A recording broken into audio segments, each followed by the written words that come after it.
নমস্কার বন্ধুরা, মিতালি রান্নাঘরে আপনাদের স্বাগত। বন্ধুরা, আজকে আমি যে রেসিপিটা এনেছি সেই রেসিপিটা সেই সব বন্ধুদের জন্য যারা কলেজে পড়েন বা হস্টেলে থাকে বা মেসে থাকে বা ফ্ল্যাট ভাড়া করে থাকে, যারা নিজেরাই রান্না বান্না করে খায়, সেই সব বন্ধুদের উদ্দেশ্য করে খুব সহজে, খুব ইজি ওয়েতে কিভাবে রান্না করা যায় সেই পদ্ধতিটা আপনাদেরকে শেখাতে আমি এসছি। তাহলে ছোট ছোট বন্ধুরা, আজকের রেসিপিটা শুধুমাত্র তোমাদের জন্য। দেখো, আমি আজকে ডিম রান্না করছি। ডিম রান্না করার জন্য আমি এখানে আলু, ডিম এবং টমেটো, পেঁয়াজ, কাঁচা লঙ্কা সব একটা পাত্রের মধ্যে সেদ্ধ করে নিয়েছি। এবার আমি ডিমগুলো ছাড়িয়ে নেব। আর টমেটো, পেঁয়াজ, কাঁচা লঙ্কা একটা মিক্সির জারের মধ্যে আমি বেটে নেব। সঙ্গে আমি দিয়ে দিলাম 1 চা চামচ জিরের গুঁড়ো, 1/2 চা চামচ শুকনো লঙ্কা মানে কাশ্মীরি লঙ্কার গুঁড়ো, আর 1 চা চামচ হলুদ গুঁড়ো। তো আমি এবার এগুলোকে বেটে নিচ্ছি। আমার বাটাটা কমপ্লিট হয়ে গেছে। এবার একটা কড়াই বসিয়ে দেবো। দিয়ে আলুগুলোকে কেটে রেখেছিলাম সুন্দর করে, সেই আলুগুলোকে আমি ভেজে নেব। একটু লাল লাল করে ভেজে নেব। আলুগুলো আমার লাল লাল করে ভাজা হয়ে গেছে। এবার ডিমগুলোকেও আমি ভেজে নিচ্ছি।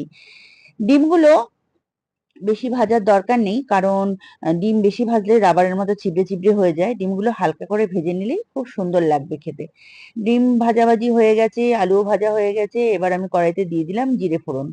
জিরে ফোড়ন তৈরি হয়ে গেলে এবার আমি কড়াইয়ের মধ্যে দিয়ে দেবো যে মশলাটা আমি বেটে রেখেছিলাম, সেই মশলাটা। মশলাটা দিয়ে বেশিক্ষণ কষাতে হবে না, কারণ মশলাটা অলরেডি তৈরি, কারণ পেঁয়াজটা সেদ্ধ করা আছে। এইবার আমি 1 চা চামচ আদা রসুন বাটা এর মধ্যে অ্যাড করে দিলাম। আমার এখানে আদা রসুন বাটা ছিল বলে আমি এখানে অ্যাড করলাম। আর তোমাদের যদি না থাকে, তোমরা যখন মিক্সিতে মশলা বাটবে তখনই তার মধ্যে দিয়ে দেবে। এবার দিয়ে দিলাম পরিমাণ মতো নুন। এবার দিয়ে একটু নেড়ে চেড়ে এবার হালকা করে একটু জল দিয়ে এবার একটু কষে নেব। 1 চামচের মতো জল দিয়ে আমি এবার কষে নিচ্ছি। দিয়ে এবার পরিমাণ মতো ঝোল রাখবো না ঝাল রাখবো না কষা করব, সেই পরিমাণ অনুযায়ী আমি এর মধ্যে জল অ্যাড করছি। জল অ্যাড করে ভালো করে নেড়েচেড়ে মশলাটাকে জলের সাথে মিশিয়ে দিলাম। ফুটতে সময় দেবো না, তার মধ্যে আমি আলু এবং ডিমগুলো দিয়ে একসঙ্গে ফুটতে দেবো। দেখুন, ঝোল ফুটে উঠেছে। ঝোল আমার তৈরি, অনেকটা শুকিয়ে গেছে। এবার ঘি, গরম মশলা দিয়ে নামিয়ে নেব। এই বন্ধুরা, এই একই মশলা দিয়ে আপনারা পনির, মাছ, মাংস এবং সয়াবিন সবকিছু রান্না করতে পারবেন একই পদ্ধতিতে। আমার রেসিপিটা তৈরি, খুব চটজলদি রান্না হয়ে যায় এবং বেশিক্ষণ সময়ও লাগে না। তো বন্ধুরা, আমার রেসিপিটা কেমন লাগলো আমাকে অবশ্যই কমেন্ট করে জানাবেন। ছোট করে একটা লাইক করবেন। আমার এই রেসিপিগুলো যদি ভালো লাগে তাহলে সবার মধ্যে শেয়ার করে দেবেন। সাবস্ক্রাইব করা না থাকলে আমার চ্যানেলটা অবশ্যই সাবস্ক্রাইব করে নেবেন।